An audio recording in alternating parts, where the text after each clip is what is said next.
এটা আপনি জানেন যে বর্তমানে কিছু ভণ্ডরা বার হয়েছে সোশ্যাল মিডিয়াতে, যারা কোরআনের পর্যন্ত ব্যাখ্যায়, কোরআনের পর্যন্ত মানে উল্টিয়ে ধরছে। দেখেছেন? দেখেছেন? আপনাকে আমি দুটো একটা দেখাই। এক, পবিত্র আল কোরআনে বলা হয়েছে ওয়া নুনাজ্জিলু মিনাল কোরআন মা হুয়া শিফাউন ওয়া রাহমাতাল লিল মুমিনিন।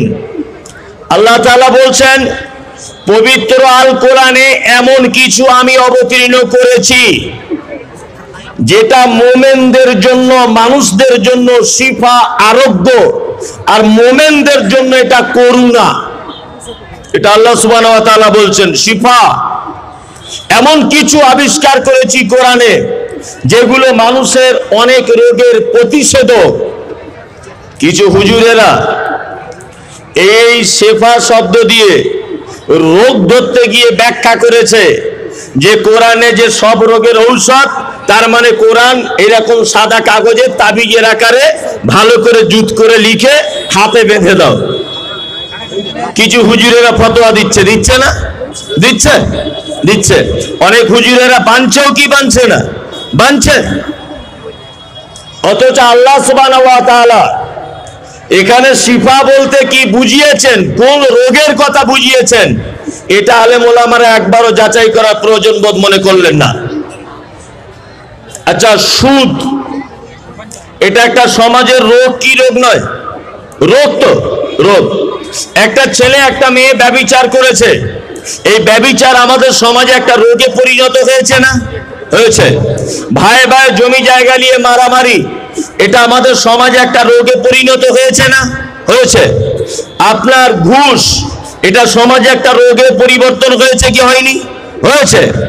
ভাই ভাই অশান্তি, জমি জায়গা নিয়ে মারামারি, সুদ, ঘুষ, রাহাজানি, চুরি, মাতাল, ব্যভিচার, হারামখোর, এগুলো সমাজে আছে না নেই?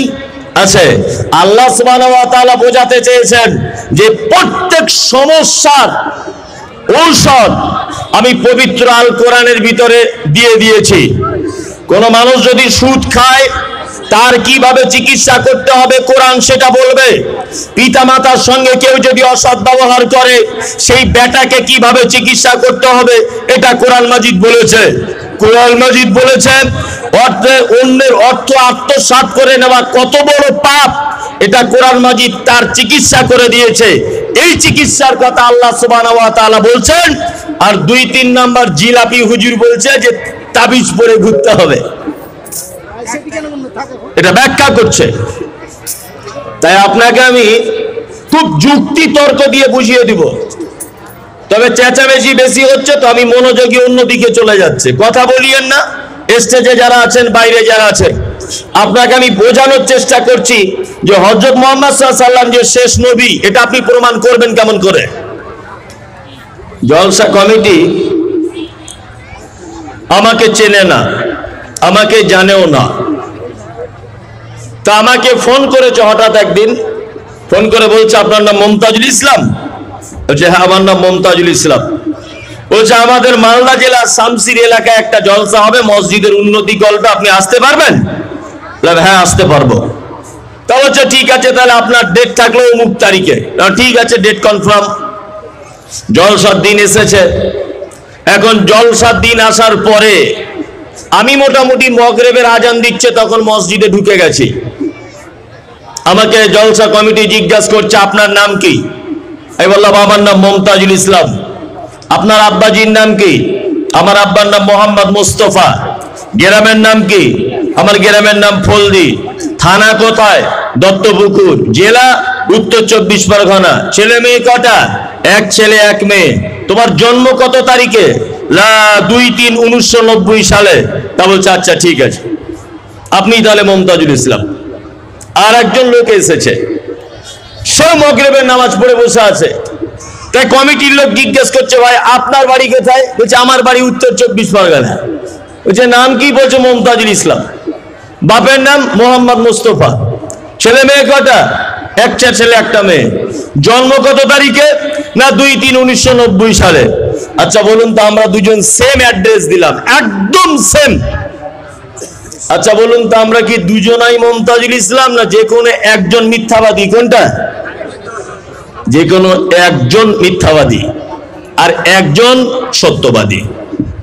আচ্ছা, আদম আলাইহিস সালাম থেকে শুরু করে ঈসা আলাইহিস সালাম পর্যন্ত এমন একটা নবীর ব্যাপারে আপনি দেখাতে পারবেন যে নবীটি বলেছেন যে আমাকে পৃথিবীতে শেষ নবী করে পাঠানো হয়েছে?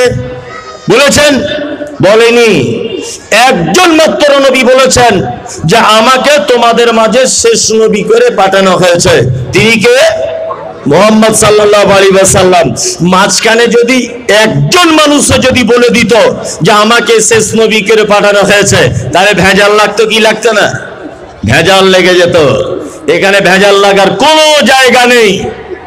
এবার আপনাকে একটা কথা আবার বলে দিচ্ছি, আমাদের নবী মুহাম্মদ সাল্লাল্লাহু আলাইহি ওয়াসাল্লাম পৃথিবীতে এসেছিলেন। পৃথিবীতে আসার পরে মক্কার মুশরিকেরা এই লোকটাকে সুস্থ থাকতে দেয়নি। দিয়েছিল? দেয়নি। অনেক বদনাম করা হয়েছিল নবীজিকে। সর্বপ্রথম বদনাম হলো এই যে হযরত মুহাম্মদ সাল্লাল্লাহু আলাইহি ওয়াসাল্লাম একজন পাগল। বলা হতো না? বলা হতো। বাচ্চা ছেলেরা তার পিছনে পাথর মারত, তার উটের ভুঁড়ি তার বুকের উপরে, পিঠের উপরে চাপিয়ে দেওয়া হয়েছে পাগল বলে। মনে নেই? মনে আছে। কেন পাগল বললেন? একটা কারণে, একটা কারণে পাগল বললেন। কারণটা হলো এই, আল্লাহ নবী সাল্লাল্লাহু আলাইহি ওয়াসাল্লাম মিরাজে গেলেন। মিরাজ থেকে ফেরার পরে উনি এসে বললেন যে দেখো, এই যে 360টা দেবদেবীর পূজা যেগুলো করছো, এইগুলো কিন্তু ইসলাম নয়, এগুলো দ্বীন নয়। বরং তোমরা কাজ করো, এক আল্লাহকে মেনে নাও যিনি সপ্তম আকাশের উপরে থাকে। এতদিন পর্যন্ত ভালো ছিল মক্কার মানুষেরা। যখনই বললেন 360টা দেব দেবীর পূজা ছেড়ে দাও, এক আল্লাহকে মেনে নাও, তখনই বলা হলো পাগল।